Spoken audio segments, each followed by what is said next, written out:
Hello student finally OSTT exam date आसी जाइए। सो आपण माने देखि पारुथिबे आजिका डेट 5/12/2024 रे डिक्लेयर होईची। सो आपणकर एग्जाम 17/1/2025 रे हेबाकु जाउअछि।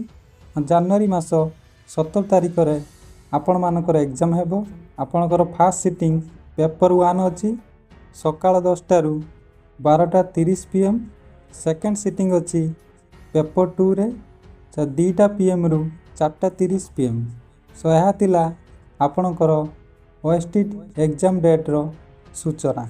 सो आपण माने टीचिंग इनफॉरमेशन जानिया पई हम चैनल टी को सब्सक्राइब करि नियंतु। रहुछि धन्यवाद।